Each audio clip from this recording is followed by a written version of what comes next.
Jadi kesunatan nikah itu nak iso itu rantuk keluarga. Tapi nak wong liya gak prospek ya monggo, nak terpaksa untuk misanan. Nak terpaksa. Ya terpaksa itu misalnya kayak zaman Nabi itu memang nggak ada pilihan. Sayyidah Fatimah itu harus nikah sama Sayyidina Ali. Tapi itu ramisanan pas, misanan ponaan. Kadang ada orang yang bantah, lah Fatimah kok untuk Ali. Sayyidah Fatimah itu binti Muhammad binti Rasulullah bin Abdullah bin Abdul Muthalib. Berarti Fatimah dia abah Rasulullah, dia abah Abdullah, dia abah Abdul Muthalib. Ali itu Ali bin Abu Thalib bin Abdul Muthalib. Jadi Fatimah itu tidak misanan, ponaan misanan. Sayyidina Ali misanan itu dengan Rasulullah, bukan dengan Fatimah, paham ya? Lho gitu, Ali bin Abi Thalib, Muhammad bin Abdullah, Sayyid Abdullah itu kakaknya Abu Thalib. Berarti yang misanan Sayyidina Ali dengan Nabi apa Sayyidina Ali dengan Fatimah?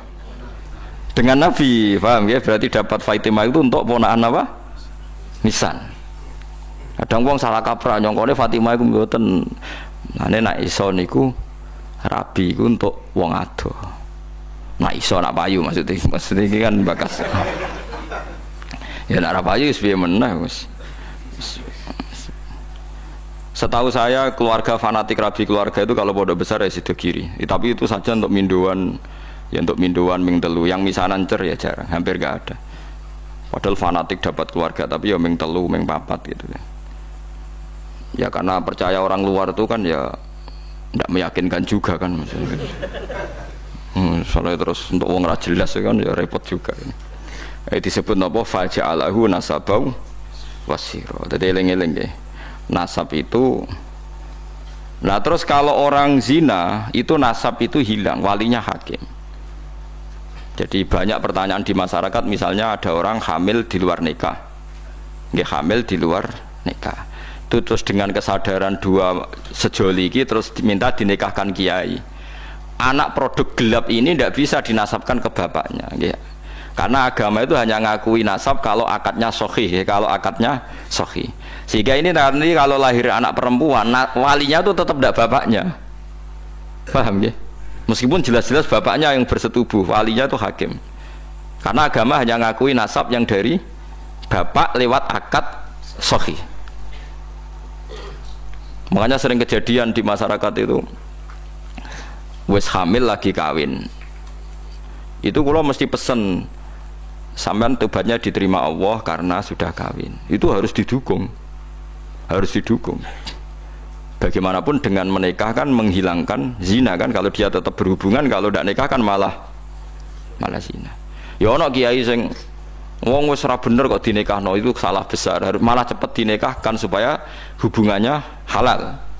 Tapi nanti anaknya ini nanti nggak boleh jadi diwaleni nopo bapak. Saya itu pernah menikahkan orang yang kasusnya seperti itu. Ya saya bilang di naibnya, ya sudah istilahnya walinya bapaknya tapi walinya tetap naib, itu tidak bisa. Karena nasab yang diakui syariat itu yang biabdin apa sahih, yang lewat akad apa sahih. Jadi nanti kalau seperti itu misalnya anaknya putri, paham ya, oleh ngundang bapak, macam bapaknya secara genetik, secara gen, tapi secara syar'an nanti kalau nikah walinya apa? Hakim. Ya, makanya itu kudu ngerti. Nah, lagi-lagi adopsi anak itu mengacaukan itu semua. Nah, makanya agama itu membatalkan. Jadi kasih sayang boleh, kayak apa boleh lah. Seperti Rasulullah nganti nyisi ubelis itu Usama, tapi nasabnya tetap Usamah bin Zaid bin Harisah, harus jelas Usamah bin Zaid bin Harisah, tidak boleh dibilang Zaid bin Muhammad. Itu disebut apa? Ud'uhum li'abaihim huwa aqsatu intaqwa. Paham gitu? Terus kalau suwun supaya sampean terlatih lah ambek teorinya ulama. Ulama itu tidak hanya ngomong sosial. Saiki wong awam ana omongan sosial, ana melarat pe anak sugih. Saiki ana uripe dipe anak wong sugih, tukokno mobil, tukokno sepeda motor. Selalu yang dibahas itu sistem-sistem sosial. Saiki wis kepenak uripe penak dipe wong sugih. Agama itu tidak mikir itu tok. Agama itu mikir nanti kelanjutannya nasab itu kayak apa. Nanti kalau kawin sama mahramnya. Terus yang ketiga ini yang perlu sampean ketahui. Ini yang paling ngeri. Mungkin ini khusus ulama kelas berat itu didiskusikan. Tapi ini saya utarakan di sini. Ben sampean dadi ulama kelas berat maksudnya ben melok katut. Kalau terjadi adopsi atau tidak jelas itu ada masalah begini. Misalnya saya punya anak putri, Ruhin punya anak putri, jelas anak saya. Saya ingat betul itu anak saya. Terus karena Ruhin itu orang yang miskin, terus anaknya itu terlantar. Tapi dia tahu betul kalau anaknya itu hidup di biduan ini. Hidup di biduan ini. Terus Ruhin punya anak lelaki, mau kawin sama perempuan biduan. Nggak jelas. Dia yakin kalau anaknya itu di biduan, tapi tidak tahu yang siapa.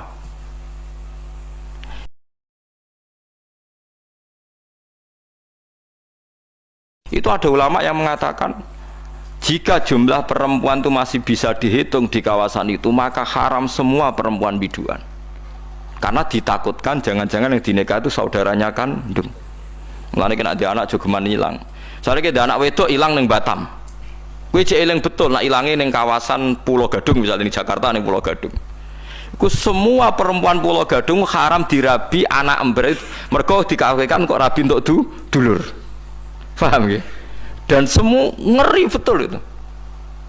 Mulane wong nak dia anak kudu jelas manggon ndi saiki melok sapa. Terutama semegatan-pegatan itu, yo kan yo. Kok dia ada anak neng Banyuwangi dia niku, mulane tak elingno bolak-balik. Bejo dia ketemu, tak kon nulisi uripe ning ndi. Karena kalau masyarakat hanya ngomong wis mbok Wesley ta ora mangan ta ora, ulama itu kepentingannya lebih dari itu, paham ya? Paham ya? Itu bolehnya kalau kampung itu masih bisa dihitung. Itu satu kampung tuh haram semua kan. Jadi misalnya sak biduan jumlahe 700 wong. Berarti 700 perempuan itu haram dinikah anak Ruhin sing lanang. Mergo ditakutkan saudaranya. Ya misalnya sampean bantah ngene. Gus, saiki wis modern. Sing dirabi kan jelas. Misalnya anak Pak Rumanto misalnya atau sing dirabi kan jelas anak Mustafa. Kudu ana seksi tenan nek iku anak Mustafa. Misalnya padha eleke apa padha apane lah dibuktekno nak miripe iku tenanan. Sampai begitu agama ngatur. Makanya anak itu nomor satu harus jelas rimbanya di mana, alamatnya mana. Ini bukan urusan sosial wedi terlantar. Nanti ada nisain mahsurat dan nisain ghairi apa? Mahsurat. Dan itu punya akibat haram tidaknya menikah kawasan situ. Nah, kecuali orang mahsurat kayak kasus orang-orang Arab yang di Indonesia itu yang kan ada itu peneliti Mekah yang punya keluarga itu dulu kan banyak. Ketika ada revolusi Wahabi itu banyak ulama Sunni yang diusir, sebagian hidup di Indonesia kayak keluarga Syekh Umar bin Jabbar, banyak yang hidup di Indonesia.